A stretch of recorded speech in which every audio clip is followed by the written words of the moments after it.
getting back into the hybrid mode of not only doing things here, but as well as remotely. So we appreciate Rachel being here and all of you taking time out of your day. Also, happy Small Business Week. We are thrilled that we get to celebrate. Yay! It's like Christmas week for me. Just really celebrating the persistence and the dedication of our small business community, not giving up in this last year. It was so hard on so many people, but we have powered through, and we're back, and we are ready to really grow stronger. And if Lord forbid this ever happens again on for any reason, maybe we have a storm or something, we feel like we're as ready as we ever will be. So let's take some really great practices from what we learned and move forward.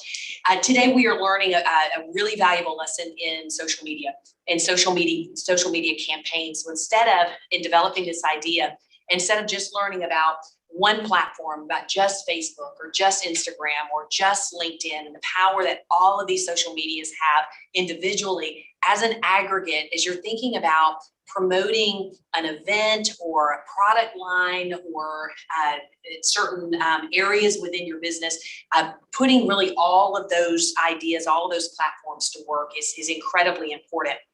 And so it truly is, as this particular class is going to teach you, it really is like a recipe. It is a cup of sugar, and I almost said a pound of sugar, a cup of sugar and a cup of flour and a cup of this and a cup of that and a cup of that, really pulling all of your resource and available resources that social media has been so incredibly powerful to give businesses, especially small businesses, to level the playing field that you used to have to hire big advertising agencies to do for you, or put big ads and expensive ads and magazines and remember phone books, and but you would price yourself out of a lot of the opportunities to get you in front of your customers, and you don't really have to do that anymore. So a couple of things as to how the day is going to go. I'll introduce Rachel in just a minute, but we're going to be online here from 1 until 3 o'clock. There will be a biological break in the middle of that, so don't worry about that. Put us on your video or not video, however you want to interact with us during the course of the afternoon. Rachel is going to be very interactive. I'm just going to tell you, she wants to know. Put your comments in chat. We will get to those, every question that you have. But let's have a great interactive session so that we can all learn from each other. Earlier today, you should have gotten the creating your social media campaign that converts worksheet. If you don't in person, I have it here. If not, Kelly, can you put that in the chat box, please? And we'll make sure that you get that and download, because she will actually ask you to fill this out. I will tell you that I'm working from, I have already filled out mine. And I'll just tell you that my particular social media campaign has to do with promoting our chamber's leadership program. And so while I'm not trying to ring the cash register with a product or a service within our business, it is a word of mouth, as an education. I need to use social influencers. I need content planning. I need all of these things that are inside of, and so it's a great example for me to be using. So if you're kind of wondering what is everybody using in their example, I'm just going to tell you, full disclosure, that that's kind of what I'm thinking about, is how we promoted our leadership program and the recruitment for that program, which is going on. So without further ado, Rachel Krevling, she's a mom, she's a wife, she's a social media influencer, and she's an expert when it comes to using all of the tools in the social media toolbox for brands that you would know, Senior Frogs and Ritz-Carlton, and again, the Food and Wine Festival here, and another one that's in Florida. Rachel, she works day in and day out in these types of campaigns. Please give her just a small amount of your time and attention that I know will truly translate into your business and your social media success. So Rachel, thank you for being here. And I'm so proud to call you friend. I really am. Thank you for being here. My pleasure. I'm speechless. I might be blushing from that very kind intro. I wasn't expecting such an intro. Thank you, Hannah. So, okay. So like she said, good afternoon. My name is Rachel Krevling, and we are doing one of my absolute favorite workshops today. We're going to be talking about social media campaigns. And I am a digital marketing consultant, really. So social media is one of the many things that I absolutely love, really am a big old nerd about it. And I have my own small business here in the Low Country. So in honor of Small Business Week, I really am happy to be here with you talking about something that you can literally take back this afternoon, maybe tomorrow, and put into practice, start working up some stuff that's going to really have tangible effect on your business growth. So I'm glad we are doing this after lunch because you can see the title of this workshop is a recipe that converts. So if you are hungry now, you will probably be more hungry when you leave because there are a lot of food references. Okay, so let's dig in. That's my first food pun of the day, and it will not be the last. Okay, so campaigns. What, why, and how?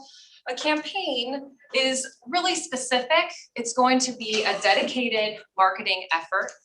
It's really designed to increase the success of a specific promotion. Hannah touched on it, that unlike your general social media presence, a campaign based in conversion is something that we're using highly specific to a promotion. And why would you need this? Well, it usually brings together time-sensitive promotions and creative messaging.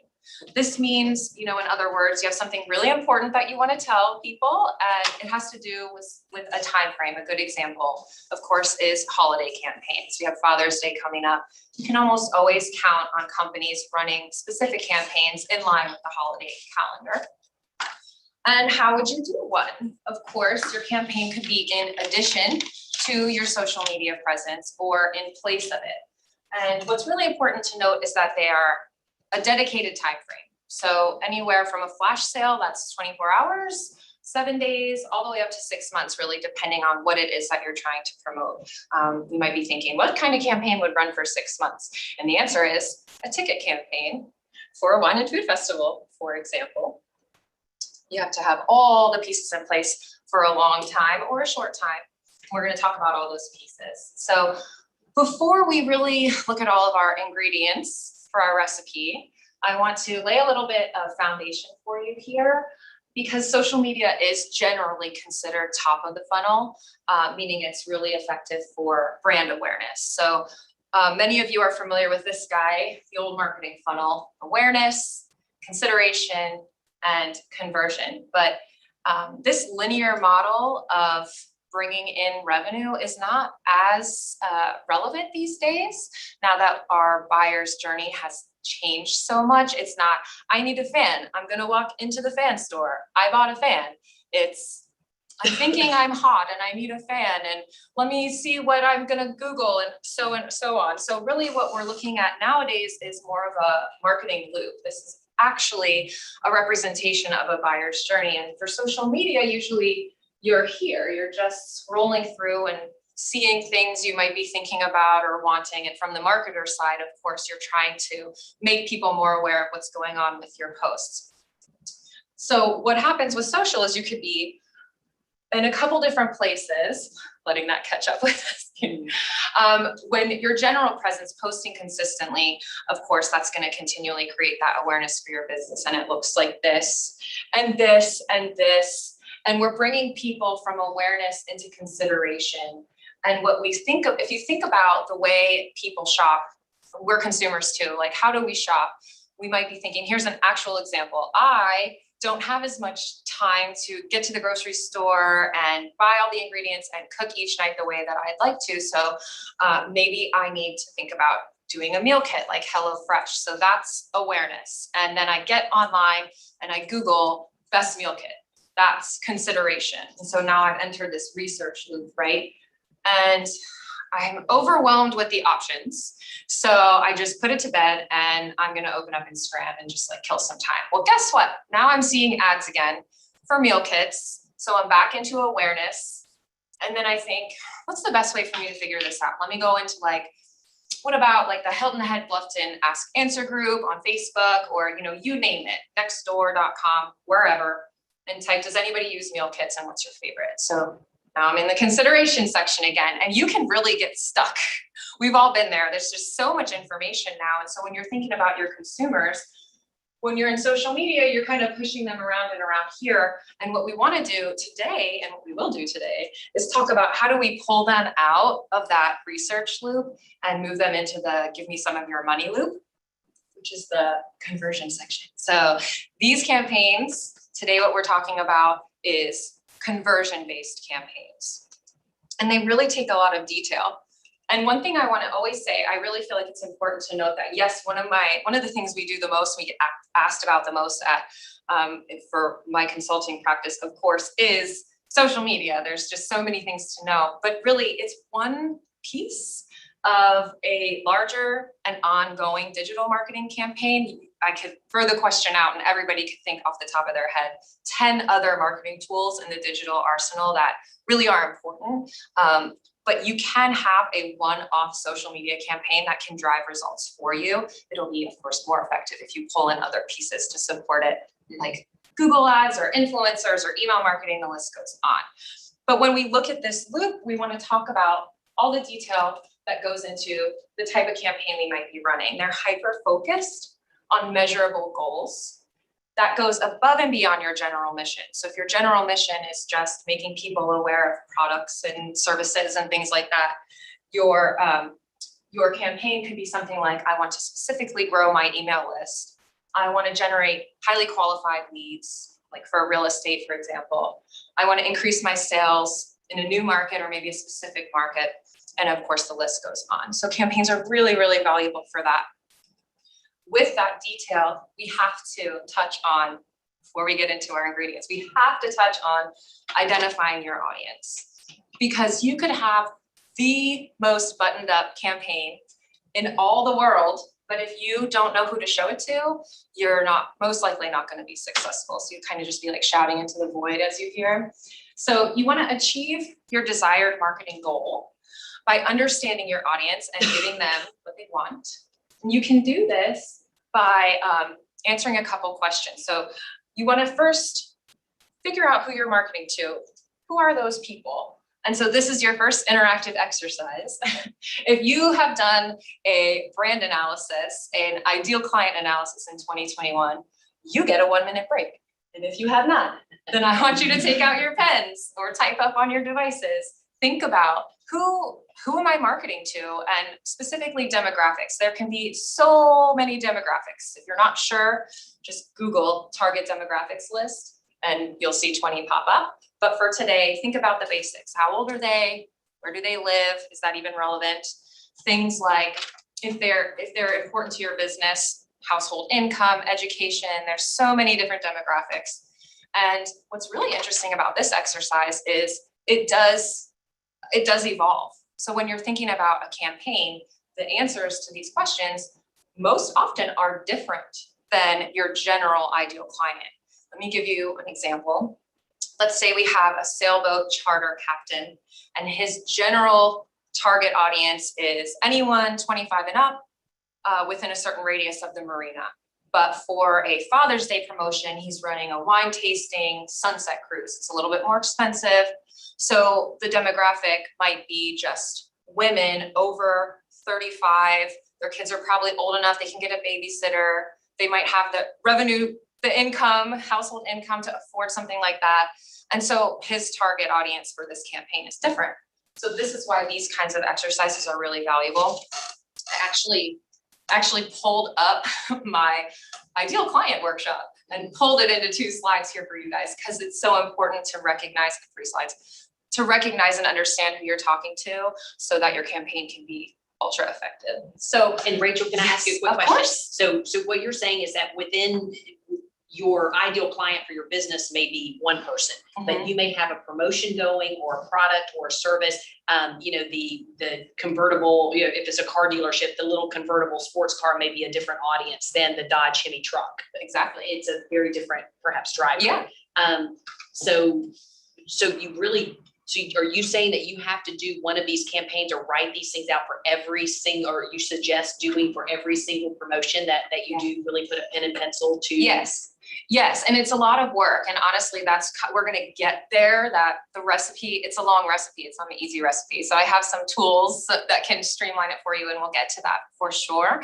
But yes, it is a commitment when you're saying, okay, I'm gonna decide to do something above and beyond my general social media or my general digital marketing efforts. I'm gonna invest my time and probably some ad budget into this campaign. And so step one is laying this foundation, which is who am I really even talking to? And you'll see once you know who those people are, you can figure out where they're consuming their content. So it might be Instagram, it could be Nextdoor. Like even 2 years ago, who would have considered Nextdoor a social media platform? But it is, it's a great place to go and market to people, or really just have conversations with people. It's Facebook, but obviously hyper targeted to your area. Facebook, if you're not specific to the neighborhood. TikTok, I know it's hard to have a conversation about TikTok and like think that it's a viable marketing platform, but it really is for certain industries, of course. So yeah, like for example, your ideal audience might spend 85% of their social media time on Instagram. So that's where you would focus. And then once you've really honed your skills for running an Instagram campaign, you could spread that out to other places if you want. But it's really a good idea to take the time to find the audience and then market to them in the right place with content they like. It's like, okay, we've heard this 100 times, make good content. It's like, how many more times do I have to hear this? But there's a couple things that I hope can help you as you're thinking about that, about what to create. Certain content actually outperforms others. Specifically, the websites themselves, the platforms themselves give more value to different types of content. So video is more relevant than images. And an image usually gets more engagement than a graphic, usually. And like a graphic would get more engagement than just typing in plain old text with nothing on it. Like, we are having a sale, you would never do that. But this rule of thumb, it only gets you so far. So you have to think like, what kinds of videos does this ideal client list really want to see, and what kinds of images and so on. So as long as you spend a little time doing your research, this kind of exercise might only take you an hour, especially if you've done it for your entire company in the past recently. So don't think of it like, oh my God, I'm going to be spending 5 days doing this, or I need to hire a specialist to do this for me. Of course you can do all those things.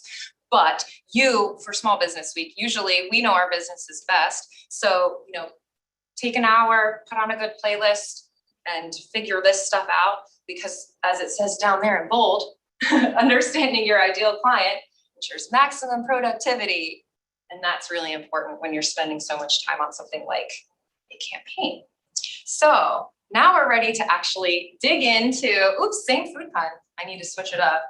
Dig into all the ingredients that go into a specific campaign. In fact, would be a great time to see if there are any questions on those foundational pieces, whether in the room or if anything's come up on Zoom. No pressure. It's also fine to save your questions till the end because we will have time for a Q&A. Kelly, is there anything on chat that you need to ask? Not yet. Okay, Great. Let's right. keep going. I want to see some questions on that chat box. I do. Folks need to. We have a few people in the boardrooms. Anybody have questions in here that they want to ask? Okay, good. All right. So good. It's just so clear that there are no questions. That's right? what I was thinking, and I will talk. I will talk through this whole thing because I find this fascinating, and I'm learning along with you guys. So you were saying, so we have. You can't see her, but there's a young professional here from Sea Pines who works in you said you're the food and beverage social media coordinator or social media director for the food and beverage side of things. And so when you were just talking about that, I was thinking, I bet that she markets links differently than perhaps, one of the beach restaurant or Salty Dog or something like that. Well, is Salty Dog a Sea Pine? It's not, okay. But you see what I'm saying? Like that you would, a fine dining experience versus an ice cream cone or what you guys will probably do with quarter deck. And Right. so I guess that's kind of the things that you're thinking about in the back of your head. Mm-hmm.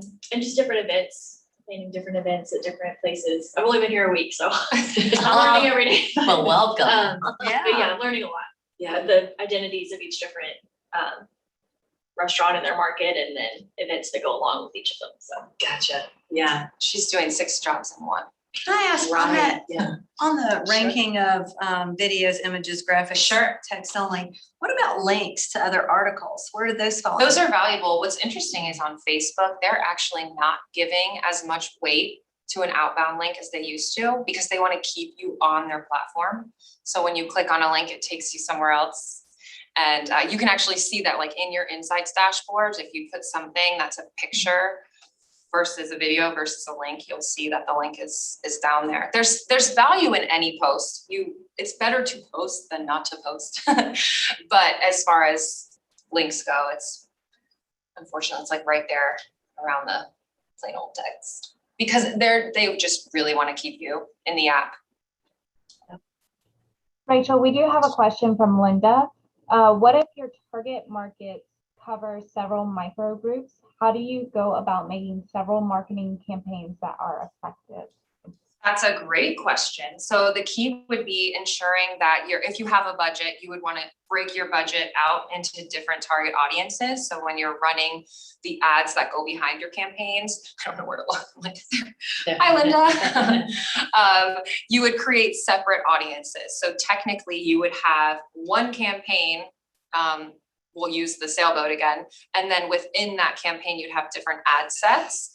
And then if you decide, maybe I don't want to promote this, maybe I don't have a budget, that's okay. You can certainly run it the same way by maybe figuring out, well, this group, this audience is over here on Facebook all the time, but this audience, they might be on Instagram. So basically you need to, it's a little bit more work, but you would need to custom create all of your content for the platforms you're using. Follow-up questions are welcome, of course. Hopefully that answered that. And I will have my email at the end of this, so everybody, if questions come up after the fact, you're always welcome to reach out. We have one more as well. Sure. Kelly, I see him popping up here now. When creating video content, how do you suggest the videos typically be? When creating video content, how long do you suggest the videos typically be? Another really great question. I thought you were asking specs at first. I was like, well, that too. This way, not this way, this way. So the average watch time is about 4 seconds, and it keeps getting shorter thanks to apps like TikTok. That is just like all the great content is right up there in the front. And so you can certainly make videos that are a minute long, especially if you have something really important to talk about and you actually have really interesting content that you want to share. But a great idea that always seems to work is to do think of when you're watching TV and then right at the beginning of any show, mostly reality TV does this, they give you like a 30-second teaser, sometimes just a 10-second teaser of what's going to come in the episode, flashing, really high energy, quick, like literally like a 1/10 of a second cuts that show you this is what this video is about. And they essentially get the entire picture of what you're going to talk about. And even if you only get them for a 1.5 seconds, that if you have the time or you have a video editor handy, and I will have some editing app recommendations in here for you guys, but time-wise, think rather, instead of making a 1 minute long video, make 6 10-second videos, and then you have way more content, and the odds are that people will watch at least half of them. And short and sweet for social. Yeah. The answer is totally different for YouTube. Longer on YouTube, but for social, we're gonna just be pushing it out as a post. Anything else? Cool. Okay, so let's dig into the ingredients that we need for basically creating a campaign that we want to convert. Think of it like a delicious dish. Now I'm already getting hungry. Just wait for the graphics, guys. Wait. Below is a list of ingredients that you need. First, specific measurable goals. You're going to want a structured timeline. We touched on that. You're probably going to want to do some competitor research. You will need a content and possibly an advertising plan. You'll need a cross-promotion plan, probably. And of course, the most boring but most important part, analysis after it's over. Reporting. So here is a lovely recipe card with everything that goes into developing a campaign. And as Hannah said, as Hannah pointed out, it is a lot. It's not an easy 3-ingredient recipe. It does take time, but it is certainly something that you can learn to whip up faster with practice. So let's gather those ingredients up together. With a list like that, it's clear the prep work is very intense. The planning stage is the most time consuming, and we will walk through it together. And this part is an exercise. So this is where our worksheet comes in. So if you've already filled it out, you can just kind of listen in and enjoy the rest of the presentation, most of the rest of the presentation with us. If you haven't, this is a great place to, we're actually going to be moving through it with examples and thinking about it. And then after we do this section of the workshop, it'll be open to you guys to kind of ask me questions. We'll talk amongst ourselves. The goal for today is to make sure that everybody who's in attendance feels like they're getting a strategic piece of information, at least one, that you can then take back for a campaign you want to run or a campaign you recently ran that you want to analyze and improve for next time. I can't see my clock, but this might be a good time for you. 1:30. 1:30, all right, well, let's keep going. We're gonna go into our first section. Ingredient number 1 is our specific and measurable goal. So how do we determine something like this? I want you guys to ask yourself, what is the purpose of this campaign? Literally the very beginning question, what is the purpose of this? What are the most important success factors to me relating to this very particular effort I'm gonna put in? And how do I put a number to those factors? This varies so widely. So I really do want everybody to think about, like we said, it can be something you want to work on coming up, maybe Father's Day, whatever it may be, or something you may have recently done that you kind of want to work through, and we'll find some areas where we can do even better next time. So my inclination is to talk the whole time, but I'm going to be quiet so you guys can think about it for a minute.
Still see people writing, so we'll do like another 12 seconds here.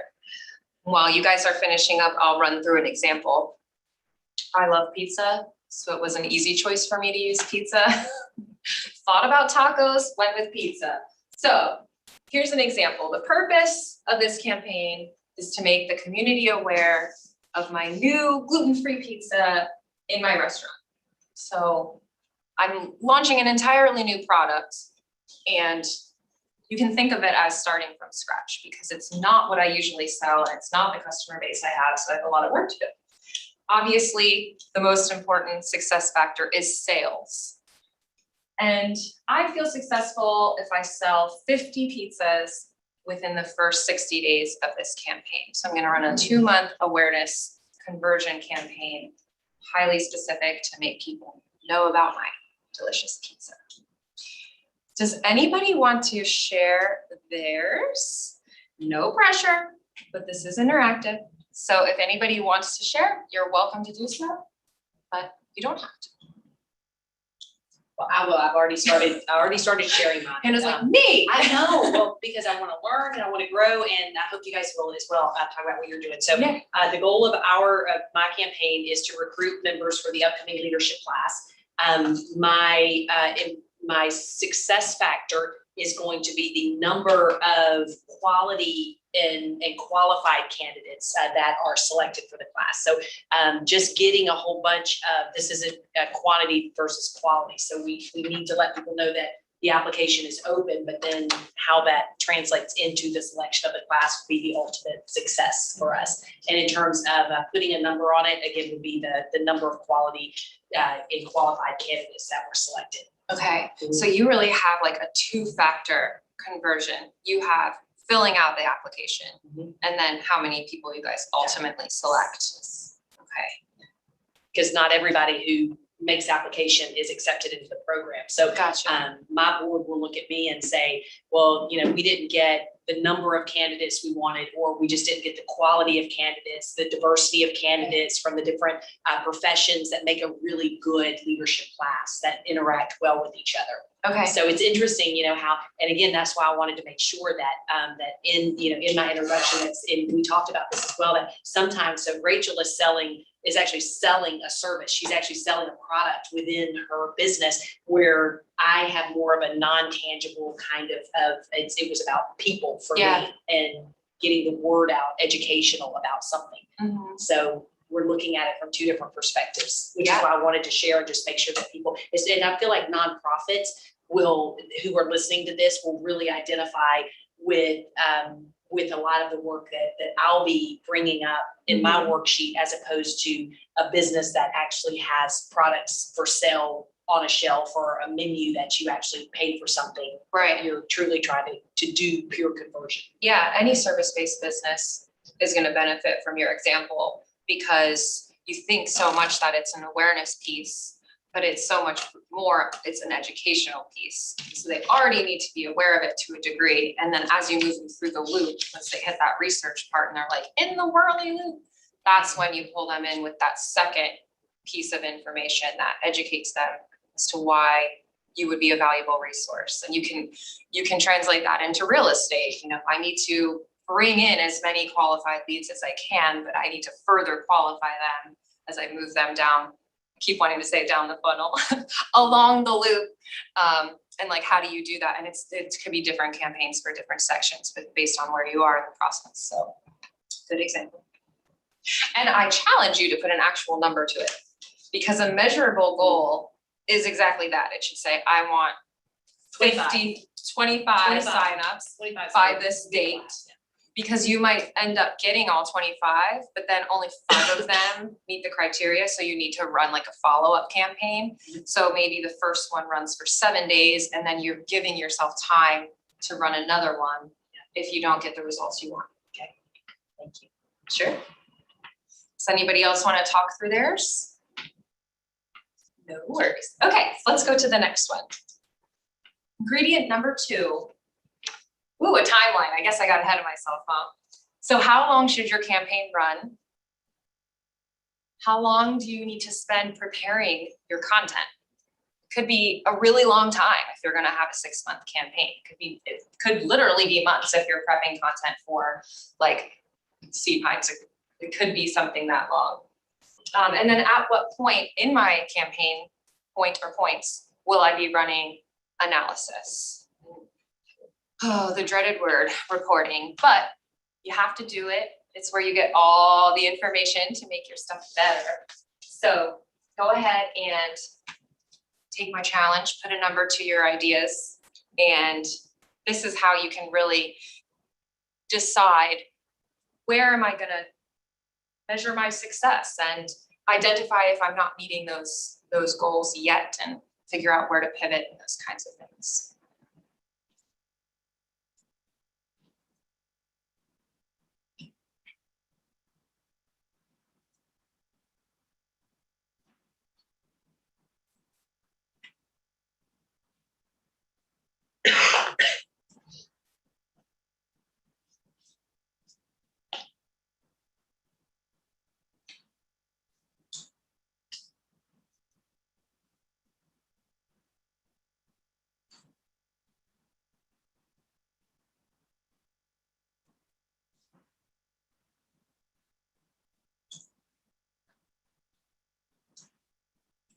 This one doesn't take quite as long.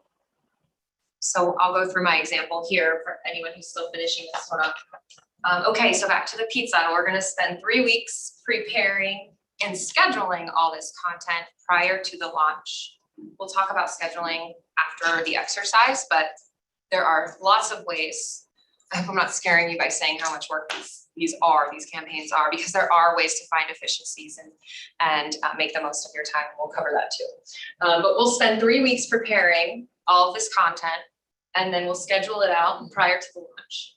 We're gonna run the promo for 60 days, and we'll analyze progress every Tuesday. If we see anything that needs changing. Of course, if you see anything that needs changing on any other day, you don't only have to look at it on Tuesdays. If you have someone in-house who runs your social, they'll be looking at it all the time. But if you're doing it yourself, if you're wearing all the hats like so many of us do, just set yourself a calendar reminder, 10 minutes every Tuesday, and go take a look at what's going on. Make changes if you need to. And then I'll complete a deep dive of the final ROI when the campaign is over. Ingredient number 3, competitor research. Competitors sometimes can sound like an ugly word in business, so we can also call it peer research. You can call it whatever you want. In keeping in mind, of course, that you really don't want to copy other people when you're doing this. This isn't an exercise to figure out what someone else is doing and just do that. You don't want to reinvent the wheel, of course, but you always need to make sure that you're representing your brand, not just emulating what someone else is doing.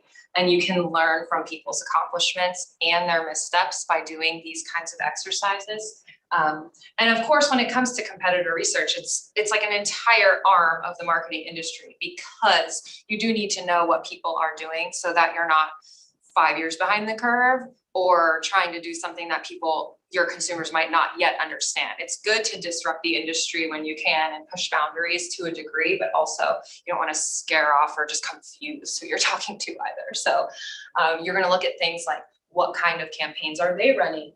And what aspects of them align with what I want to do versus what I don't want to do, and how do I draw inspiration from those. So for this exercise, I honestly forget what I put on the worksheet, but usually I have people list, oh yeah, I didn't put it on the research basically. You could start, for today, you would just start by thinking like, do I have any direct competitors? Some companies really don't. They have shared people in their industry to a degree, but they don't have anyone doing exactly what they do. So it's a little bit harder. You might have to find people who are kind of like you. And then there are companies where, it's like, for example, we said real estate. Well, there's lots of real estate agents. How do you stand out?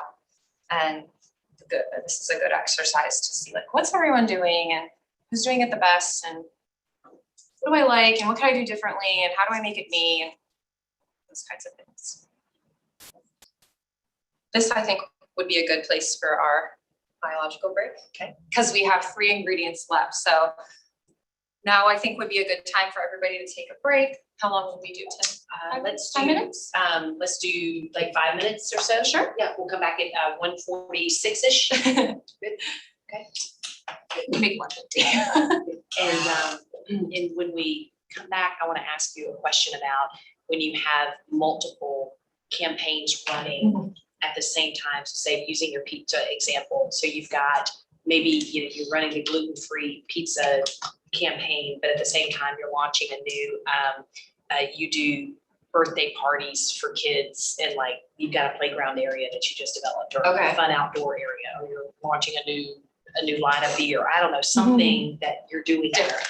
And so making sure that you're giving the time, that the timeline is not just about what you're doing on the campaign, but how you manage your time as the person planning out these campaigns as well. So you've dedicated Tuesday to looking at this, but how do you give one more time over the other? How do you prioritize your campaigns if you've got multiple ones running at the same time? No, you can wait and come back. Yeah. Okay. I just suspect that there are a lot of businesses that have multiple campaigns running all at once. Yeah. They'll be doing this exercise on one, but they're thinking to themselves, okay, we also have that going on. Yeah, we should do it for everyone. Yeah. How do you run multiple campaigns at the same time? Right. Not only the timeline of the campaign, but the timeline of you. Yeah. Managing. The hard truth is that you just have to like prioritized, usually by incoming revenue. So when you're launching something new, it's never gonna make you as much money as your established products and services, but you don't wanna give it the short end of the stick either. So you have something like, I don't know where the leadership recruitment falls on the scale of different elements that you need to mark here, but you would basically have to analyze the priorities of those. And then if you can't give each one 10 minutes of analysis a week, then you'd figure out which one you could either delegate to somebody else or maybe push that campaign. Well, if you can't push the campaign, do fewer posts. Maybe instead of every 3 days, you just do once a week. Or instead of every 5 days, you do 2 days. You just have to figure out. It's also a part of figuring out how much content you need is in that audience research phase, because you don't want to just bombard them with stuff all the time either. Yeah. So there is such a thing as too much. Yeah.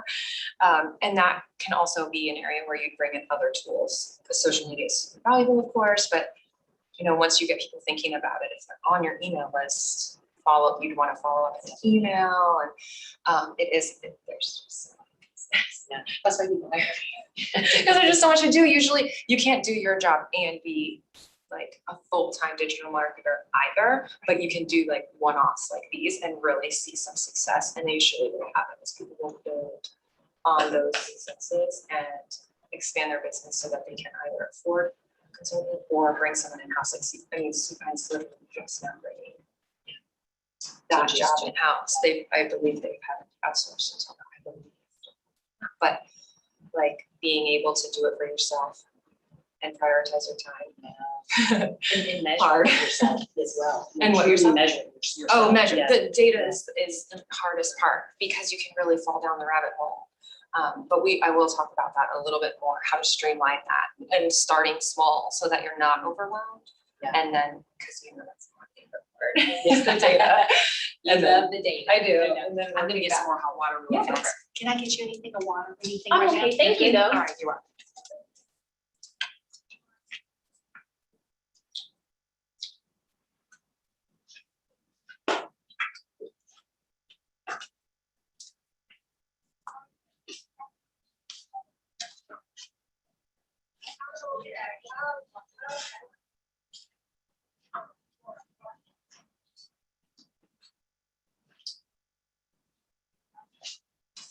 Do you have cards on you? I want to exchange cards all on. I actually don't. I don't even have them yet. Oh, yeah, they're here, and I actually don't know where my keys are. Your keys to your car, are they in your car? Okay. They're probably in my People car, are starting to. but I'm still gonna take yours. So I might be, I'm parked on the other side. Take your time. Actually, you've been So doing move my to your car left for a while ago, and I think I left my keys in my car. Oh, no, because they're not in here, so. But I parked on the other side of the building, sure. Yeah, I parked on the that's like. On the back side back here, but Maybe. we moved to Yes, the yes. back. Yeah. Remote issues Okay. actually for my husband, so. Oh, really? Yeah, thank you. So is it better here? Oh my gosh, So much. so much. And that's part of what I'm trying to think through, how to market without getting into legal hot water. Because I was a nurse and we did move here for health issues. And when somebody has health issues, thank you, to move, or if they think their house is part of the problem, we sort of were specializing with and getting more people that are referred to us. But with lawyers, I have to be very careful how I market that. And I like marketing homes and other stuff. I don't like marketing myself. That's my biggest. I find that as a sticking point for a lot of people in real estate because there's like almost a level of fear to put yourself out there and say like, I am really the best realtor for you because I specialize in this. You're just exposing it. It's the same for me. Like, okay, I know what I'm talking about, but then you sound like kind of weird saying it about yourself, right? So once you can clear that hurdle and just like move forward with confidence, marketing yourself is always going to be more effective than marketing someone like a home, or if you are the brand, I should say. It is, and it's hard. It's just hard. It's really hard and it takes way more time. And what they want you to say and not make any false claim. I mean, Sure. like, I can walk into a home with you all right now and say, look, there is fungal growth. Even though we all know it's mold, I can't say there's mold, Right. you know, even though it's dictated 5 years of our lives. Mhm. And you'll find that too on your marketing platforms. You Like, know what I mean? there will be buzzwords that will end up getting your posts or your ads rejected. Not necessarily the word mold, that might be okay, but Well, with Sale. no, sale will be fine, but like there are specific terms in certain industries. Like an example would be, one of my clients sells veterinary supplements, and one of them is for pet anxiety. And so, my gosh, like, does your pet suffer from anxiety when you leave home? Are they ruining your, insert ad here? And it kept getting rejected. Like, what is the problem? And then I realized they run it through a system before a human ever looks at it, and it's the word anxiety. You can't market medical can't say that. conditions. And they thought we were talking like about people, and so we eventually were able to get it approved, but yeah, No, you but find even that. because in I'm under- not a home inspector, Right, I can't say it. yeah. You might need to get a home inspector license too. But then South Carolina doesn't want you to do more than one thing. Did you say South Florida? South Carolina. Oh, South Carolina. It's interesting. So Yeah, little hurdles. Yeah. Is Beverly gonna? You get started, yeah. Okay. All right, we are going to, We have a question. You wanna yes, start we with have a that? question, sure. Thank you, Linda, for your question. I see several companies that will utilize the same post or slightly modified post in their 3-week campaign. When you are a one-person marketing machine and have other duties to complete, what is the most effective way to post? How frequently should you post during the week? During that 3-week campaign, does the message change across different platforms like Instagram, Facebook, Twitter, LinkedIn? Can you share an example of a campaign schedule with content? Absolutely. Your segue is perfect for our fourth ingredient, which is a pre-planned number of posts, the delivery dates, and your desired platforms. It literally is a perfect segue. So we'll move through the exercise and I'll talk through some and basically answer the question, but I want to give everyone a chance to answer the questions on their own. Just go with your instinct. If you don't yet know the answer, that's okay. And for Linda, I would even like to be more specific, like what is your business and what are the answers to the first 3 questions? And then let's talk about how your example, like post calendar, your content calendar would look for the campaign you're thinking of. But for everybody else, what we can do now is go ahead and think on these questions. How many posts do you need to effectively engage the community? Are you gonna just use the same posts over and over? No.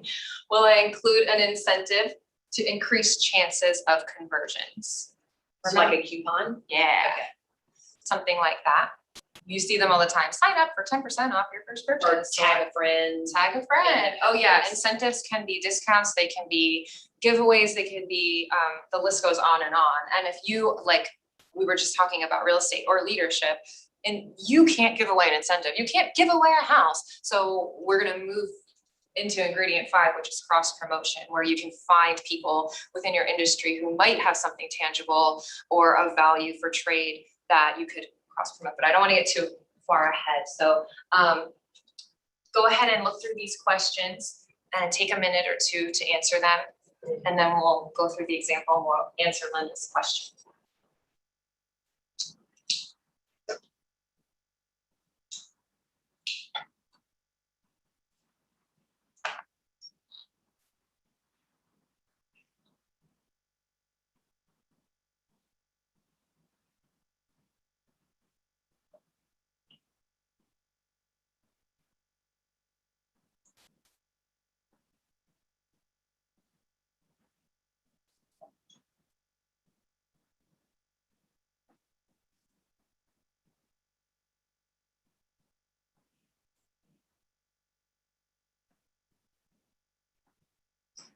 This is also called a content calendar Mhm. sometimes. Okay. Yes.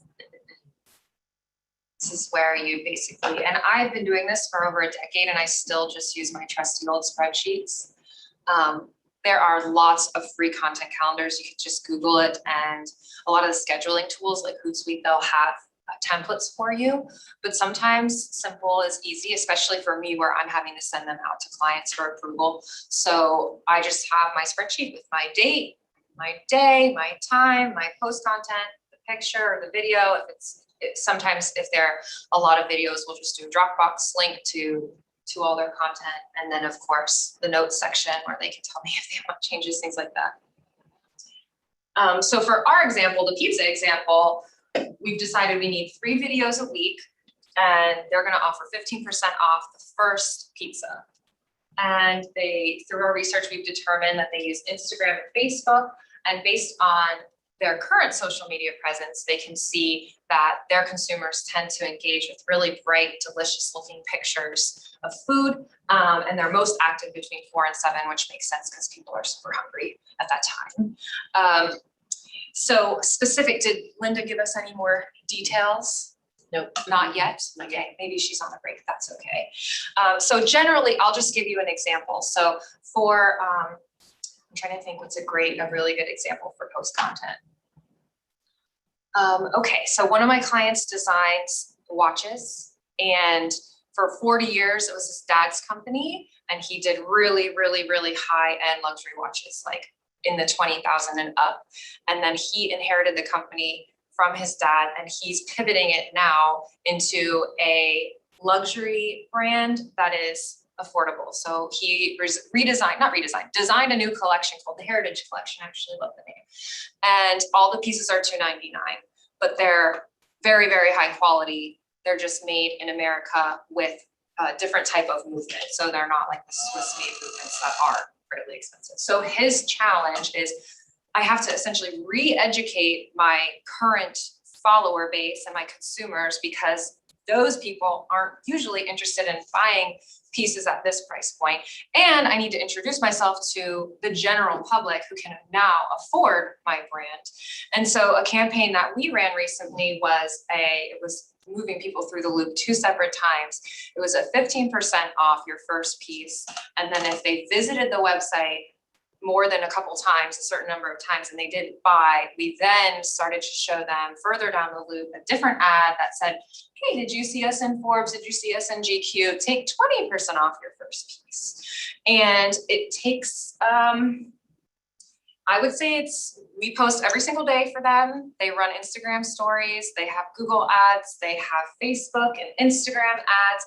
And so it really depends on what your campaign is. If you're launching an entirely new product we're running the whole US. So if you're big stuff, you need a lot more content. If you're just like, let's say a more localized approach, we need leadership applicants for this season. They have to be able to drive here, the pool is much smaller. It might only need to be once a week over the course of 4 weeks. And you definitely should take the extra hour to design different content. You don't just want to do the same post every week. And I will talk a little bit about some of the tools, like we said, that you can use. Anybody can use them. You don't need to be a designer, and they'll speed up the process so you can just kind of make a template and change things out easily for that. So Linda said that she would actually unmute to be able to Sure. tell you more. So Kelly, can Linda just unmute herself and speak away? Yeah. Rachel? There Hello. you go, we got you. Yes, good evening. Or good afternoon. So my question is that with the post and the micro campaigns, the reason I'm asking that question is because we don't sell necessarily a product, it's more of a service. And so being able to sell that service, we sell services to several different market segments. And so my biggest problem has been, how do I effectively make sure that I'm targeting enough of our clients, current clients and future clients in each of those specific market segments with the services that we provide? Right, so it's almost like viewing each of your services as its own individual business, and not always the most fun thing to hear when you are wearing all the hats and you're a one-person show doing your marketing, because it's just duplicating your effort over and over for each service. So Hannah and I were kind of whispering about this. How do you pick which one, and where do you put your time if you don't have enough time to do it effectively for all of them? And Right. what I said to her, put simply, is you have to prioritize them, usually based on revenue.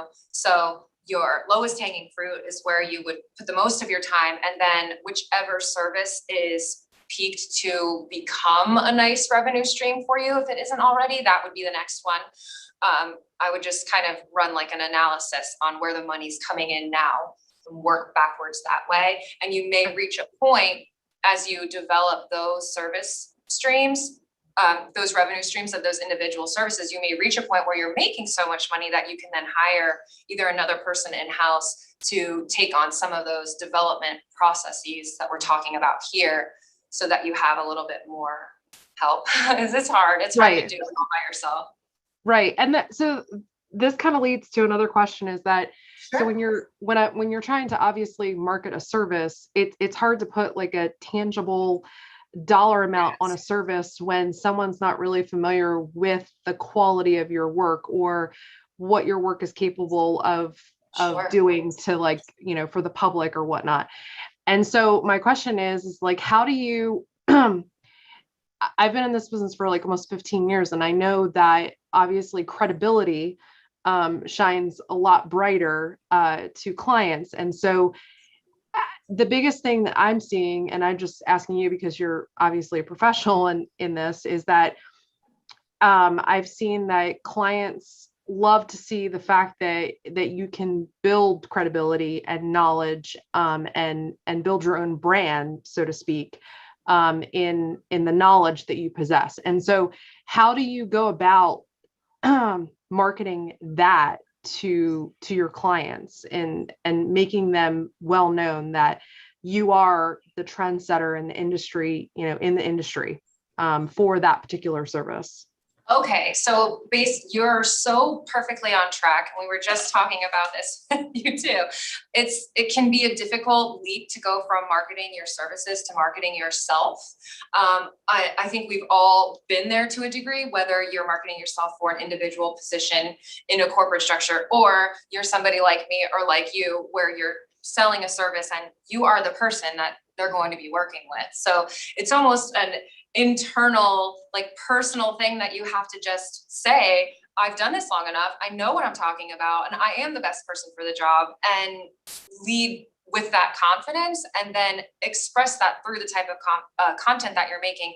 Of course, not in a cocky way, not necessarily boasting, of course, but by putting yourself into a thought leader space, you would be putting out things like educational blogs, teaching other people essentially how to do what it is that you're doing.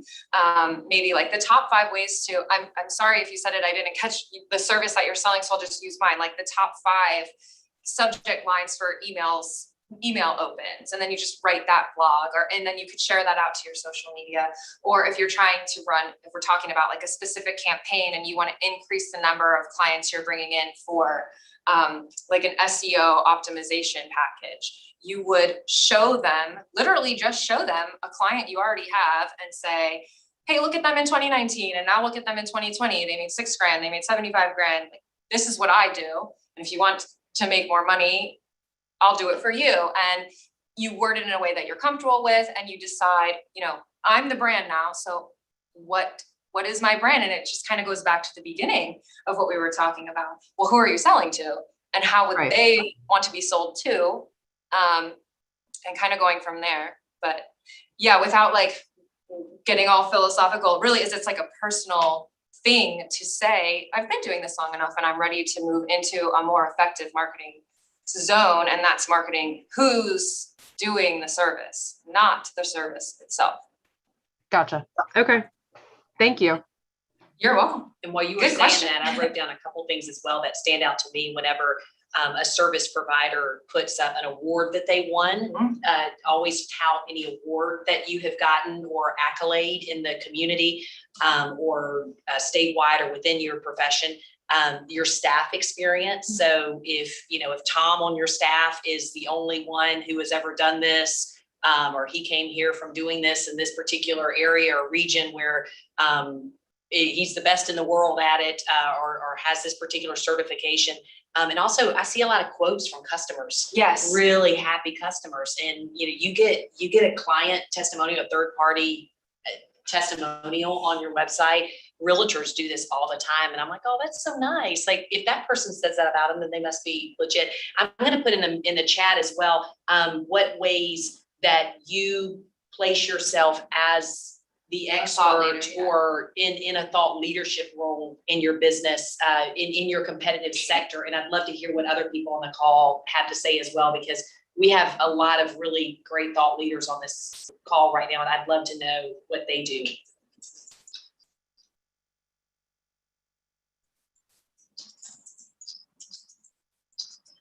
Review generation and promotion is an entirely separate workshop that we could do. It's actually like moving into 2021, it's one of my most requested services because so much changed in the way people shopped last year that now we talked about the loop. People are just literally getting stuck in the loop. There's just too much information, and it's the reviews, the number of stars you have, the number of reviews you have, and the quality of those reviews that are actually pulling people out of that loop and pushing them over into making some type of conversion or purchase even. So running a campaign to generate more reviews is a great idea. Anything else coming in on someone? All right, let's do ingredient number 5. Okay, advertising budget and ad placement plan. I will be the first to say, I am a small business and I don't budget for ads. When I am ready to run my, what am I gonna do in 2021 analysis, I don't have a line item for advertising. My business is almost entirely based off of referral. So my marketing budget is like this big. And it doesn't even really seem like something that would benefit me unless I can scale up. And so that's a question for everybody. When you're running a campaign, if your conversions are going to be bringing you in a ton of new work, can you handle the work? So that's something to think about too. And for service-based people, it's a different question than it is for product. If I'm selling something new, do I have enough product? Do I have enough employees to make the pizzas? Things like that. So a nice thing about it is you can set realistic goals that you can achieve as you get started and maybe grow into other goals and create or increase an advertising budget, maybe on your second or third campaign. But for those of you who do have a budget, especially on social media, if you're gonna run a campaign, you're gonna put all that time into it, set aside $100 and let's promote those posts, because it doesn't take a lot of money to go really far on social. So you might ask yourself, how much do I want to invest in the campaign across all my platforms? And if you're just using one, you really can. You really, really can. I don't want you to be discouraged. See some actual results with as low as $100. How will I allocate those dollars between the different ad types that I'm going to choose to run? So you might have promoting the post that you're putting out. You might create a click to site ad that's separate from the post where you're just driving people. I keep forgetting I have an example here. I'll go into my example because I actually have one. And then on which platforms am I going to advertise, and will it evolve as the campaign evolves? So go ahead and answer those questions, and then I'll go through my example too, and we can talk that through. I will tell you that advertising is my absolute favorite part of what I do. 90% of my portfolio is advertising, social media, Google, all that stuff. So if you have questions, ask away, or maybe save them till the end because we can talk about it for hours.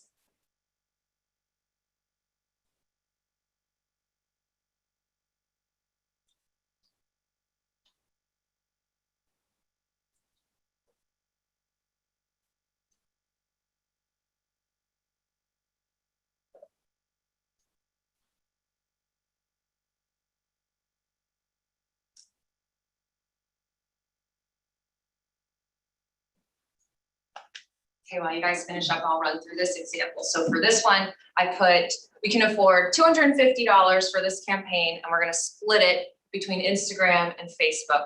75% of those dollars are gonna go towards the video posts promoting those to make sure they're being seen by the right people. And this is where you would go into the system and build the target audience that you've already identified. You would say, I want people with this age, who have these interests, doing these things at this time of day, all of that, that's where that goes in. And then the other 25% of that budget are gonna send users directly to a page where they can just order the pizza. So it's essentially 2 different calls to action, but we wanna make sure that we have enough money behind these posts that they are being seen. And of course, the posts must and better have a link to the order page in them. So they're doing the same work. These, I'm pointing, sorry guys, I realize I'm not speaking, but the 25% that's sending people over to the website to order, you might even choose to set that audience up specifically to people who have already been to your website. You can do things like people who have recently engaged with my page. It doesn't just have to be a blanket to your whole audience. It could be, I have some trigger that tells me that they've already shown interest, and then I'm gonna show them this one because they probably already know what I'm talking about. And then after a week, I'm gonna review which ad is driving more orders, and I'll put all my budget towards that and just run a bunch of orders. Usually when you run a campaign, you're going to try a couple different types of creative and test those out. And within about a week, sometimes less time, you can see which ones people are responding to. And then you just kind of toggle off the stuff that's not working, pivot and make more of what is working if you have the time, or repurpose some of the content in ways that will allow you to use it so that it can go farther for you. Questions? Yes. Yes. So I wanted to go back to the establishing yourself as a thought leader. Sure. So we had a comment that said that one company hosts free educational Zoom classes. Ours is about understanding dementia.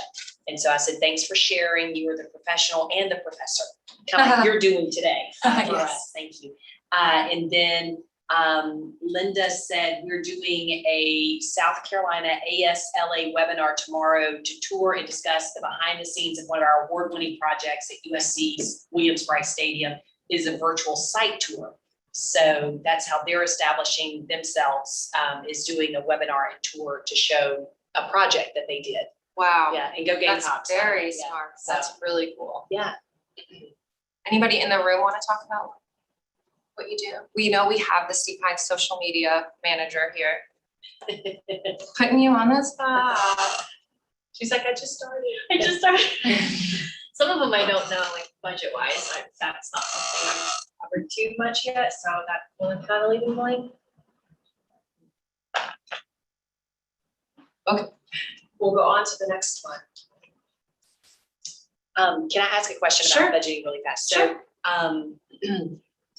we're talking about social media, but there still are a lot of opportunities to still do traditional media, Oh, yeah. magazines, television, radio.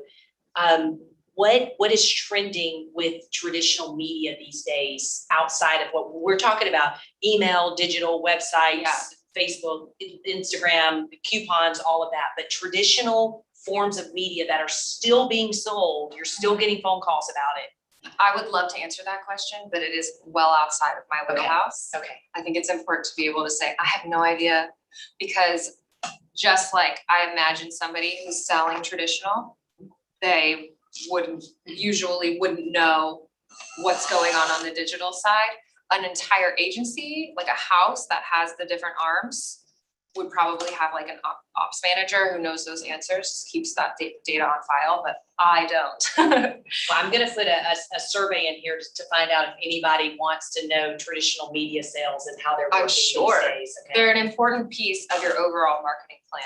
And not every business needs digital marketing the way that they need traditional. And of course, the opposite can be said. And I think the reason that digital has just grown so exponentially in the past decade is because it is very affordable. So you'll find that it would be hard to buy it could be hard to buy a single magazine ad for this price unless you were like, this is the exact magazine where all of my buyers are, and this is the best way for me to spend my money. And that is the answer for certain businesses, just like this way is the answer for other businesses. And since it's Small Business Week, you usually find that the small businesses have lower budgets, not small budgets, but lower budgets, and therefore we have to maximize them in ways where their dollars can go as far as possible. Social is usually the best way to do that, and then usually like Google above that. And a lot of the different traditional outlets, like our newspapers and our magazines, are now offering, and have been for a little while, they're offering packages where you might buy a print ad, and then they'll give you a couple social media posts, or they'll run an email campaign about you. And there's a lot of value in that because we're all consuming different ways. So as you identify your audience, where are they looking? If they're not on social media, then you don't even need to use it, you know? It's only if you want to grow.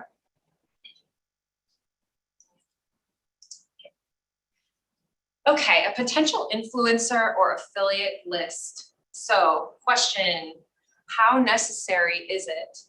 How necessary is earned media to my success? Meaning I need coverage, whether it be from a print publication, a local food influencer, local blogger, getting on the news tonight. It's different for everybody. Some, like we just discussed, it depends on the business you're in. It might not be necessary to you. You might have enough clout in what you're doing to not need to partner with other outside people to bring more awareness to it. If you do, then do you have the capacity to put together a network of your own? Do you have the time, for example, to go on Instagram and identify some local influencers whose followers seem like they really might buy your pizza, get them in the door, give them the pizza, things like that. You might have time. It really can be worth making the time. I touched on the watch client. Through these campaigns, we've identified areas for improvement. One of them is that they have to remember we're no longer this uber luxury brand. We are trying to reach everybody. And how do you do that? You partner with other watch enthusiasts in your price range. So if you don't have the capacity to put together that network, it's highly time consuming, but usually very valuable. Could you and should you work with an established network? And that would be, we kind of just touched on that. That would be like reaching out to somebody who at the newspaper, the local newspaper, the local TV station, and asking them like, what does it cost to elevate my campaign with a partnership through you? Are there trade options? What are we looking at here? A great example here is, of course, we want the increased exposure for this scenario. So we'll invite some of my more influential customers, and keeping in mind, this restaurant's been in business. They have regulars. So let's bring those people in and we'll let them taste it. We'll do like a tasting day.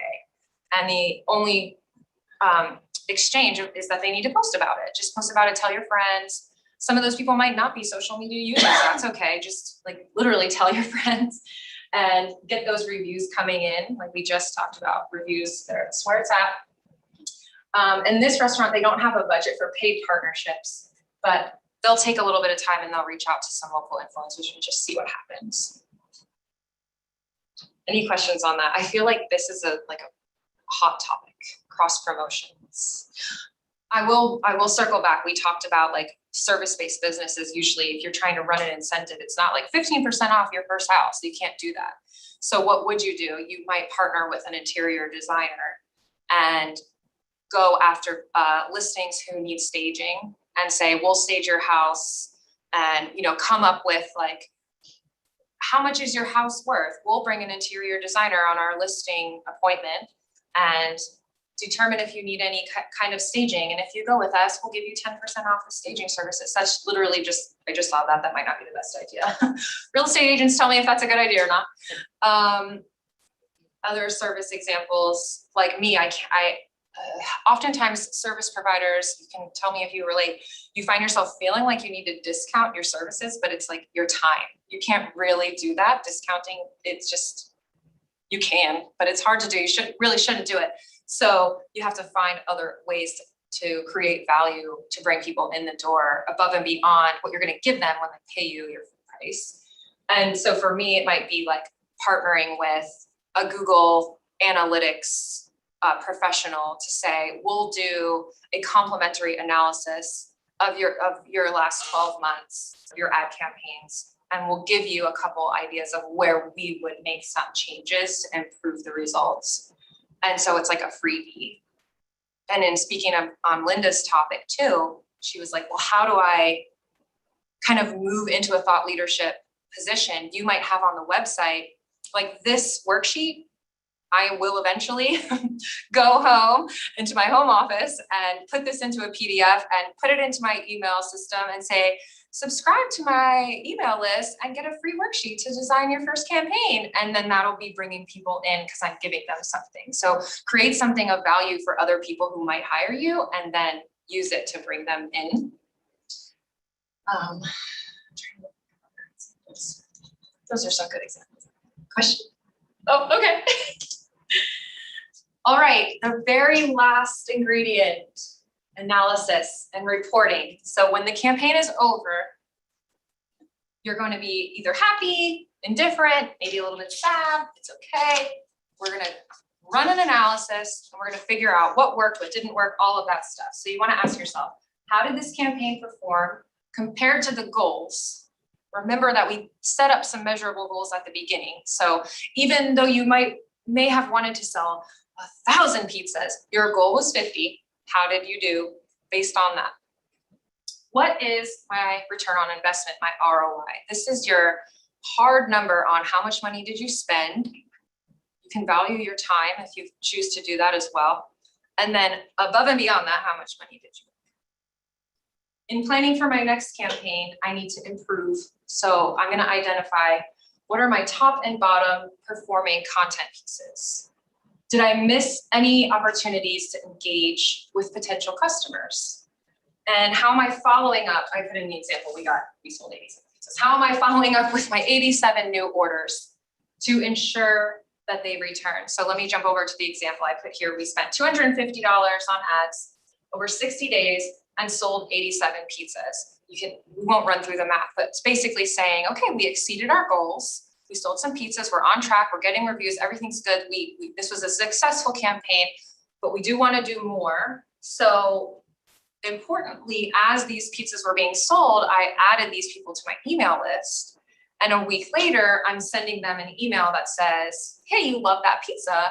Why don't you come back for another? Here's a 10% coupon if you come back and give it a try. And so that way we can not only see what worked, but we can follow up with those people. And I probably should have put that marketing loop graphic back up, but there was a whole section we didn't even touch on that said loyalty loop. Once they've made the purchase, you can run campaigns that are specific to generate returning customers too. And a review campaign would actually be way over in that loop, for example. So since we most likely haven't run these campaigns you're thinking about, we don't necessarily have to answer these questions now, but they are on the worksheet. And if anybody wants to talk through something that they've recently done, Hannah knows this is where I love to dig in, like the ads, how you're like, let's see what's your click-through rate, all these kinds of things. Dig into the data. So if we have, I'll move to the next slide and it'll probably generate a couple more questions here. We'll move into the section now where we actually engage with these people and analyze. Okay. Been promising that we're going to talk about tools to streamline this process. So having the right tools is going to speed up even the most time-consuming recipe. Of course, you need to utilize the apps and softwares out there that can maximize your time. So here are some of my favorites. This is actually a pretty small list. There are so many tools, most of which are free. My two favorite I put in the very top: graphic tools. Canva, which is an editing tool. If you're not familiar with it, it's the best. It's like Photoshop for people who are not actual designers. And if you have taken the time to learn Photoshop, then that's great. Really, it can be a difficult software. So it's really great if you learn to use it. And if you don't necessarily have the desire or the time to learn a software like that, Canva is a great option for you. And then Pexels is just a free image site. It's like iStock, but free, which is the best for small businesses who don't have $100 to buy images. And like I said, there are so many of these. So if you're on Zoom and you have some additions, or if you're in the room and you want to share some of yours that fall into these categories, let's build our list. Scheduling tools, Hootsuite, Planoly, there are so many. There really are so many. I'm probably going to start seeing ads for them because I'm talking about them and they're always listening. I like Hootsuite, but everyone has its pros and cons. So you can do like trials of each that like if they pique your interest, usually they'll offer you 1 week or sometimes 30-day trials. And there is nothing that will save you more time than scheduling your content. I've kind of backed into a time model. When people say, oh, can I hire you to do my social media? The first question is, well, how many posts and how many platforms? And that's how I can figure out how much I would have to charge, because every post from start to finish, concept to execution, is about 20 minutes per platform, unless you're just using the same content on all your platforms. And that there are instances where you can do that to a certain degree. But scheduling can decrease that, because you would batch create all your content at once, which is something you definitely want to do you have to do it for a campaign. You'd create everything in advance, you'd have your content calendar, and then you'd go into something like Hootsuite and just schedule everything out. And that frees up your time during the campaign to get in there and reply to comments and post new content as it comes up. Like, we'll actually talk about that in a minute. And then video editors. So obvious one, if you have an iPhone, you would use iMovie. You can use something called Enshada. There's so many, really, I keep saying this, so I won't say it again, but there are.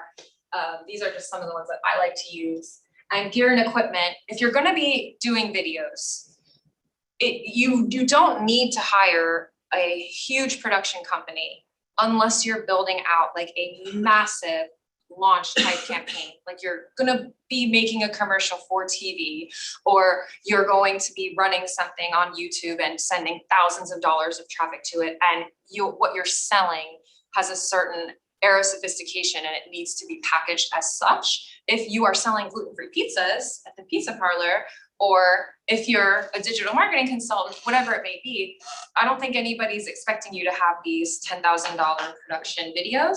So you can increase the quality by investing in some inexpensive tools like a lavalier mic. I use one called the Rode Lav, or just a regular mic if you're gonna do a podcast. An iPhone tripod. Instead of holding it like this and it's all shaky, just get an iPhone tripod. It's very cheap, easy, and it hooks right on. Okay, let's serve the dish. My picture's not coming. It looks really good on my computer. There we go.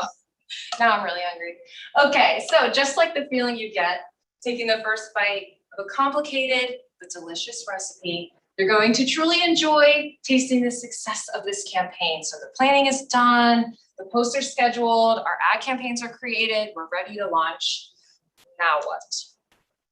I have a couple execution tips for you here, and I anticipate that these will drive some more questions. So please let me know if you have any questions. And we do have some people watching the chat too, so drop them in there and we'll get to them. So the first one is be sure to thoughtfully engage with your community throughout the entire campaign. This means you want to reply to every comment. And there might be instances where you get a negative comment. It's actually more important that you acknowledge and try to fix issues when they're publicly stated on social media. But hopefully most of them, if not all of them, are really good. The more you reply to comments and thank people for reviews, the more value they're given in the actual platform. So a post that has 2 comments, go in there and say, thank you, so nice to hear from you. Oh, we love this pizza too. Now it has 4 comments. And it's okay that 2 of them are yours. It's just as valuable to the platform. So keep replying. It's gonna keep bringing that picture, that video back up into people's stream. And then they might be more enticed to pick up your offer or make a comment or whatever it might be. And you wanna do this as often as possible. So scheduling in advance gives you time to do this. Celebrate your wins by sharing them as additional content throughout the campaign, because more content is always great. And Hannah touched on this. If you're trying to create a scenario where you're showing off to a degree, you don't have to do it in a boastful way. You can simply say, we sold our first pizza, and make a boomerang, and it's like people jumping around could be an idea. Video, great. And everybody's gonna be excited for you. You sold a pizza. There's nothing boastful about it. It's just exciting, right? So post about that. I sold my first home, or our sales agent just hit their goal for XYZ, whatever it might be. We've got our first leadership applicant. here they are, and whatever it is, post about that. And then when you hit 10 pizzas, when you have someone make their first online order, insert thing here, it's a win, it should be celebrated, and it inherently builds that clout that you're trying to create without having to talk so much about yourself that you're just talking about facts instead of saying like, look at how great I am. You're just saying, look at this and then look at that. And those are things. We can talk more about that too if we want, because I know we've kind of been circling around that a lot today. Very important, don't get discouraged if you don't see immediate results, especially if your choice is to run a 7-day campaign and it just doesn't work out the way you thought it would. You really shouldn't get discouraged. You didn't fail, you're learning. You're getting a lot of data from these campaigns that is more valuable, trust me, it's more valuable than making the $150 back or whatever it is that you spend. From each of these campaigns, you're going to be able to identify where these people are, how long they spend online, what they're doing online, all sorts of things. If you've put some tracking elements in place, like a Facebook pixel, you're going to be able to see in Google Analytics, like you can set up all sorts of things to watch their path as they move through your website. So the data that you'll be driving that you can then use to improve, highly valuable. So don't look at it like, oh, darn, I didn't sell 50 pizzas. I only sold 14. Well, I sold 14. So what are those people doing? We'll go find 14 more of them and on and on. And we touched on this. You want to follow up after the campaign. So use your other marketing tools and social media, of course, but use your other marketing tools as well to keep the momentum going. So an idea could be like an email nurture series. So we talked about the first one could be, oh, hey, you like this, here's a 10% off coupon next time. You might take the time to pre-create 10 emails that go out every month that are specific for gluten-free type things, not necessarily just about your business, but things that are related to the community you're starting to develop to continually nurture them as loyal customers to you. You've gotten them in the loop, keep them there, keep them coming back, right? Questions or comments on execution? We have several that have come through. Great. Guys, I'm so sorry. I had terrible sinus infection for the last week. Terrible. Okay. Can you talk about white labeling with micro influencers? Sure. Do you think this will be a help for small businesses? And you're gonna have to explain what that is. Sure. Okay, so white labeling is when you hire someone who isn't for your company, but then they serve as an employee, sort of. So like a great example would be like if the chamber hired me and then you gave me a chamber email and you were like, this is our digital marketing person. And my email was Rachel at the HHI chamber. I would be white labeled as your employee and nobody would need to know. So by doing that with influencers, you would essentially have them promoting out your product as if it was something that they're part of. Meaning, I've partnered with XYZ and we've designed this new gluten-free pizza, might not be the best example, but like we've designed this beauty box and it has some of my favorite products in here. And I even designed this blush kit, whatever. So that's like you see this a lot with celebrities, like J-Lo's new beauty line. I didn't realize I was 50. She's promoting it to women over 50. And I'm like, wait a second, I'm only 35. Why am I being targeted for this? But anyway, she just put her name on a beauty line. We've seen it for decades and decades. Insert celebrity here. They've been white labeled, they're a sponsor. And Instagram influencers on all sorts of different platforms can be used for that. What was the exact question? Was it just talk about it? Do you think those will help for small businesses? Absolutely. In fact, you can utilize what they're called micro influencers. So rather than going after the big people who have 50,000, 100, a million that are going to be charging you $500 and upwards per post, find somebody who's right here in your community who has 2,500 followers. Just look at their feed. Do they get a lot of comments? Are they talking about stuff that's happening locally? Are people saying, oh, I'm going to meet you there? Those are really good people for small business. And most often they'd be willing to work for a very small fee or on trade if you have something good to offer. I did this for a very long time for the South Beach Wine and Food. And we would give them 2 tickets to attend the event. And then we would each month leading up to the event for the 3 months leading in, we would partner with one of the restaurants that was going to be there and have like a media night.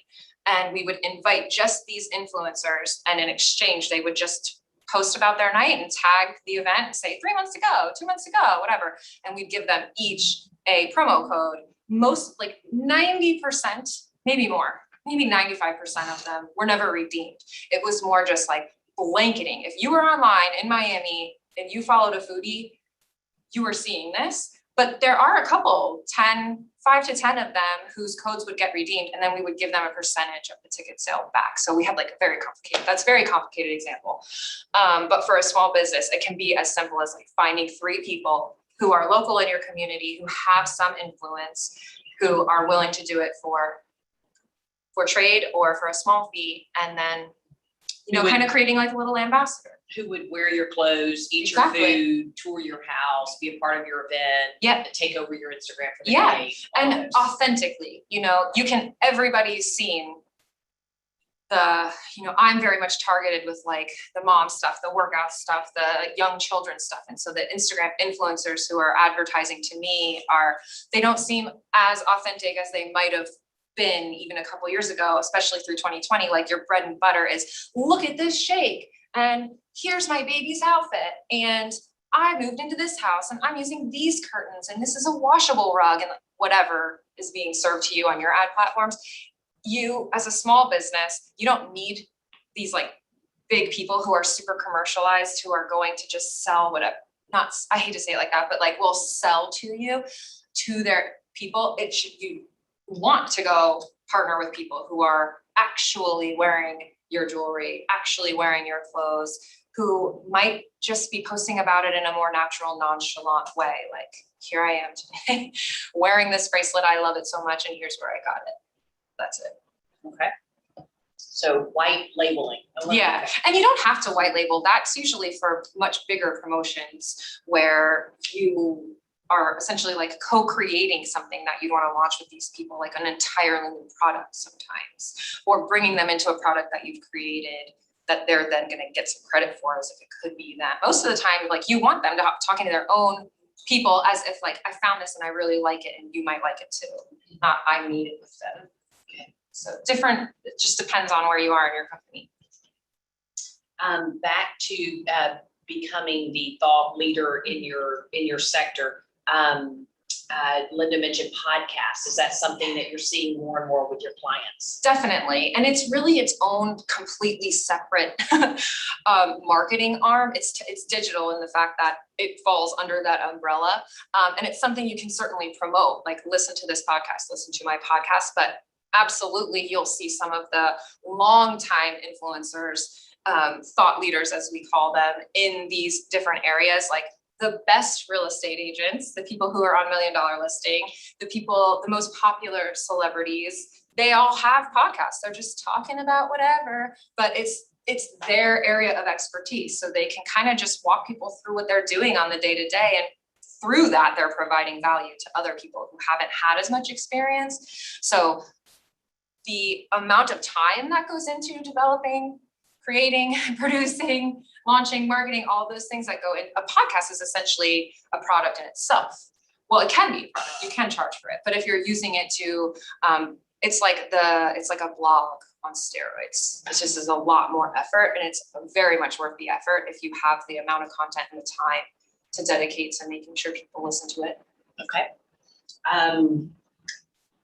Lynn said she would like to know about traditional media trends.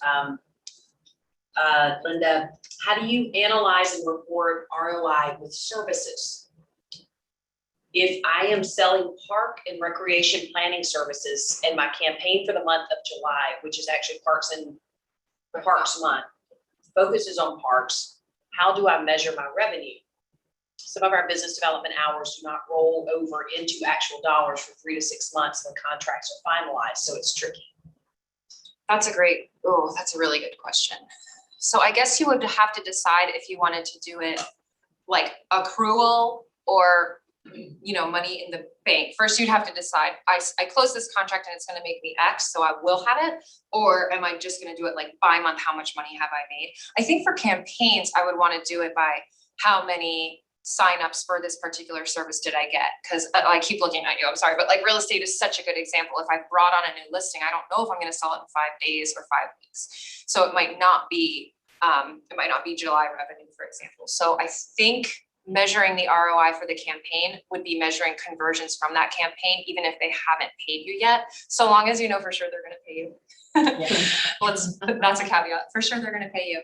And then I do think it's important to price your services in a way that is representative of the time going in. And then you might decide to include those hours, like maybe you don't charge as much for your own marketing. What I mean to say is if you charge $125 an hour, but then you're gonna go do your own marketing, maybe you don't charge yourself $125. It's your own time that you're giving up. You could be watching a show or going to the gym. So maybe that time isn't worth $125. So you might say, okay, my client dollars are this much money, but my marketing dollars are this much money. So then you add up that time. I'm gonna spend 10 hours on it and I'm gonna say it's $50 an hour. So I've also spent $500 of time on this. So you wouldn't want to deduct that from your revenue as investment.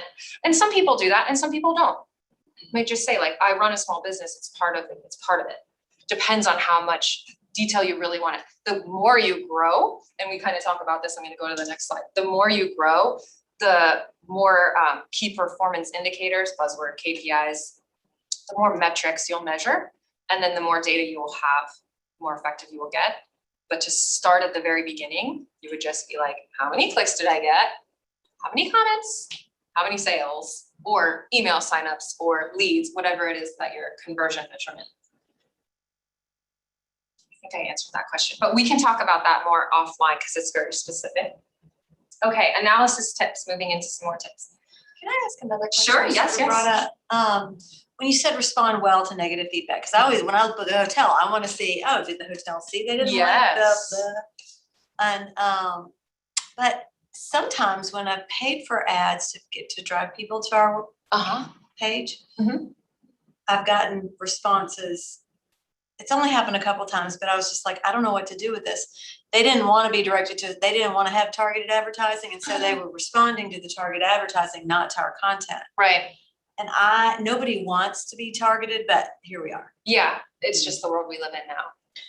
What do you do with that? What Because do then they you do just with make that? a little like me mad emoji.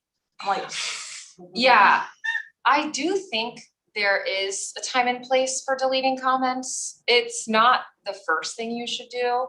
If it's a bad review that's related to your business, don't delete it. Just Right. respond to it. But if it's like a random bot making a sad emoji face, I don't see any reason why removing that from the list of comments would be like a hindrance, you know? So to be ultra specific, if someone you've worked with says something to you publicly that is like, I really didn't like how this went down, or I'm only giving you 1 star, you would definitely want to say, I'm so glad you brought this to my attention and blah, blah, blah, running through your customer service protocol. We really want to earn that 5 stars from you. What can we do? But if it's just, there are bots out there that are just going to be making weird comments. So it's okay to remove those. Okay. And don't worry too much about them because they'll be like sweet targeted. But then again, like, yes, we do, because the internet knows what we want, what we want. for better or worse. Or they're here. telling us what we want. Yes and no. Okay, so ensure you have Google Analytics and a Facebook pixel. If you're gonna be running Facebook campaigns, you want a Facebook pixel. What those are, if you're not familiar, analytics is like the end all be all of figuring out what people are doing when they get to your website, where they're coming from, everything. If you don't have Google Analytics, go home today and install it on your website. It's very, very easy. And if you have a web developer, you just tell them, put Google Analytics on my website if you don't run your own. And it's free. And a Facebook pixel, also free, is like a cookie, as they're called. And if someone comes to your website, the pixel will fire, and then you can retarget them on Facebook, because Facebook now knows that they've been to your website. So I mentioned earlier that we might move people down that loop, first with a 15% and then with a 20%, because we're retargeting people who have been to our website within the last 7 days. Okay, clicks and conversions are always relevant, but we want to keep adding KPIs to your data collection so you can find areas for improvement. This is usually, like, again, this could be an entire workshop, like how to run an analysis on a campaign, or just generally like how do you analyze the effect of your social media, because it does take a lot of time, and how do you know if it's working in all of that? So start by gifting yourself like some grace. I'm just going to start with 3 things, whatever those 3 most important things are to you. And you might be able to just find them right in your Facebook dashboard or your Instagram dashboard, wherever. But if you have more moving pieces, other elements in your digital marketing effort, a traditional marketing effort, whatever it might be, then figure out overall, like, what are my most important success metrics? Start with 3 or 4 and just start tracking them. Make yourself a little spreadsheet or something like that. Just start tracking them. And as you get more savvy with how your campaigns are performing and what kinds of things your people are liking and so on, you can start adding, oh, interesting. Okay, I see I have this many clicks to site, but then my bounce rate is this. Bounce rate, how fast people bounce off your website. Well, I might be driving 1,000 people there, but 85% of them leave within the first 20 seconds. So I'm not. What does that mean? You know, and then you can just start gathering more information from there. Check your social media insights, kind of just said that, to check out your top performing content.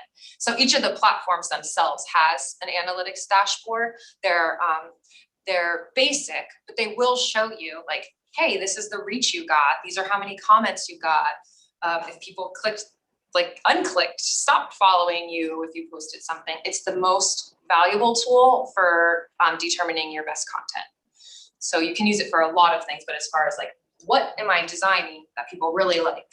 What's my designer making that people really like? And what do they not like? I can stop making that, those kinds of things. And lastly, I find this one actually to be really valuable for businesses who maybe are small, but maybe more on the medium side or moving into the large side. If you find yourself struggling to grow, not just as a small business, not like I'm trying to launch my very first product, which is also a struggle, can be a struggle too. But if you find maybe that you've plateaued at a revenue point, or you've hit your 3rd store and like, I just don't know where to go from here, whatever it might be, you really can use this type of data to identify where on your website in the user experience you're losing people. So we just said bounce rate, how fast do people leave? Most often if they're bouncing off, it's from whatever page you sent them to, homepage or product page, whatever. But if you start to dig deeper and look at the people who are on the site, where do they go after they've landed? Are they putting a product right into the cart? Are they ordering that pizza? Are they going to your about page and then they're leaving? Where are you losing them? If you can find where those big drop-off points are, in addition to where the big conversion points are, those drop-off points are usually indicators of where you can make some small, sometimes large changes to the user experience on your site, and then how that evolves out into the product and service that you're offering to people as well. That will help you move past like Google ads and Facebook ads and these types of things. Any effort, magazine ads, sponsoring an event, it can only get you so far. If you keep doing the same thing over and over and you've made a bunch of money, but you haven't made any more in the past 2 years, you're happy, of course you're making money, it's going great. This would be what you would do next. Why can't I seem to move past this point? What is it that I need to do differently? The data will always tell you. I know I'm getting ultra nerdy here at the end, so I'm gonna reel it back in and say, the end. The best prep for good work tomorrow is your good work today. So plan out your recipe. The recipe's there. And if you just put the pieces in, you can actually really see some success. And it is a little bit of a time commitment, but once you do it one time, you will really feel like, oh, okay, I know exactly what to do here. We have the worksheet. We can make sure everybody on Zoom has it if they need it. And you can always email me. And if you forgot what I look like, here it is, a huge picture of me. Questions? I have actually no idea what time it is. Back to the scheduling platforms. Yes. I haven't used Hootsuite, but I've started to look into it. What's the benefit of using that versus scheduling your posts on Facebook? You know, using the Facebook platform versus the Hootsuite. That's a really valuable question, actually. That would be if you are using other platforms too. Because then you, Instagram, right, like if you have content. LinkedIn. Yeah, Hootsuite will schedule out to most of the different platforms right now. The biggest benefit when they came out, however long, a decade ago, was it was kind of before people realized that, hey, we need to put different things on different sites. We can't just like put the same post everywhere. And you could check multiple you still can. You can check multiple platforms so that your one scheduled thing goes to 3 different places at the same time. And that can still be, like, you might, for the sake of efficiency, you might design a video and copy to go with it that can send out your message in the right format for the 2 platforms you want to use. And so that's where like something like Hootsuite could be really valuable. That way you don't have to do it twice. Also, Instagram doesn't have really a sophisticated way to do that as much as we might like. You can pre-promote your content in Hootsuite. Meaning you don't have to wait until it's posted. You can tell Hootsuite, like, put $2 behind this post once it's up, something like that. So it just has more just tools. advertising through it. Yeah. Okay, Mhm. all right. Do you have a recommended balance of, because some things I'll just mute if they're just constant noise. Like posts coming through your feed. Yes, they're just posting just a post. Mostly that's just, Too much. yeah, but like, do you have a recommended target of what's too much, what's not enough? What, Yeah, it's actually a sliding scale based on how many followers you have. So like companies like Saks, they have millions and millions. They can post 2 to 3 times a day and have stories every single day. And it's not too much because they have buyers in every demographic in every area of the world, and they want to see what's coming to market. But if you're like me, if I posted 3 times a day, people would be like, shut up. We don't care. It's too much. Yeah. So for me, it would be more like maybe every other day or every 3rd day, and less unless I have something of value to give you. For service-based businesses, it can be harder to pre-plan content because usually what you end up talking about is like what you're doing. So you kind of have to think, maybe plan some things further out and then include, like, build something such as Teach It Tuesday, where you link out to one of the blogs on like how to identify the different types of mold in your house, something like that.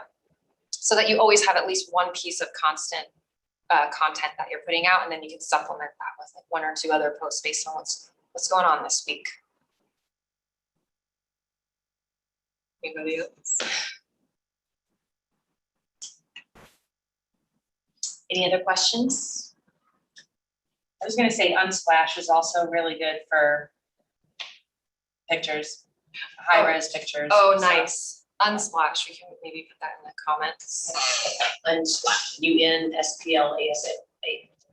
Like another version of Pexels. Yeah, exactly. All my pictures in this one are from Pexels. And then free images, I think. Yeah, but I use Canva as well, so I upload the images from Unsplash to Canva and design my poster or whatever it's gonna be, and then I then take that, and I use Constant Contact, which is kind of an old way, but I love it. Yeah. It's so great for reporting. I know exactly how many people open their emails. I can do a resend 3 days later for Yeah. non-openers, so it sends twice. It will do my bounce rate. It will do if there are any unsubscribers. I can track from those emails who went directly to my website by clicking the link. I'll know out of 100 people, 52 of them actually not only opened the email, but went to the website and actually went right to the reservations page, which is where I have it linked to. So I find that to be an incredibly useful tool. And I have a breakdown of my list of recipients. So I have an all promos list, which is just general, information that they can get that kind of every time. Then I have a list for travel agencies if I'm trying to book, specific to agents across the country. I have one for education, certain times of year. Obviously, you have certain sports events and things that are going on. I have a bridal one specifically for inquiries. People have made inquiries for weddings and things like that. So I have it broken down into segments as to who I should target for what. Yeah, email marketing, we'll have to do that. Yes. That's a whole workshop. Yes. Whole nother workshop. And that's a great campaign to do, like to get people into grow the segments that have room to Right. improve. Like bridal's probably a huge possible revenue. So you could run a whole campaign on bringing in more people to that segment. Right, exactly. I actually love Constant Contact. Like MailChimp's the only other competitor that I I would tried MailChimp, consider. yeah. Because they've been around so long and they're evolving as the needs of the consumers evolve. So they do have all those tools in place for you. And you can see like X number of people subscribed from my social media campaign, and then you can like retarget this. It's a great, they have great awesome. tools. It's a great resource. Yeah. It really is. Anna's asking, what is the best time of day to post? Yes, that also varies. That's a great thing. If you can look into your insights, if you're already posting, obviously you need to have already had some historical data to review, but it will tell you. You can actually just go into your Instagram platform, your Facebook platform, wherever, and it will tell you under the insights section when your users are most active. You can also Google it, but it's ever changing. You know, the nice thing and the not so nice thing about promoting your posts is that you don't have to worry about when you're doing it, because these posts are being boosted for 1 day, 2 days, whatever. And they're targeting specific people whenever they're online. So it doesn't matter at what time of day you're posting if you're going to be investing in promoting the content. But if you're not, then you definitely want to do that research. I think it was in like one of the earlier ingredients basically, but saying like research when are your users most active. It really is. There's no like answer for it. It's really different for every individual segment within every industry is different. You briefly mentioned TikTok, and we've been looking at that this week because we wrote it off with the kids. We thought it was stupid girls being silly.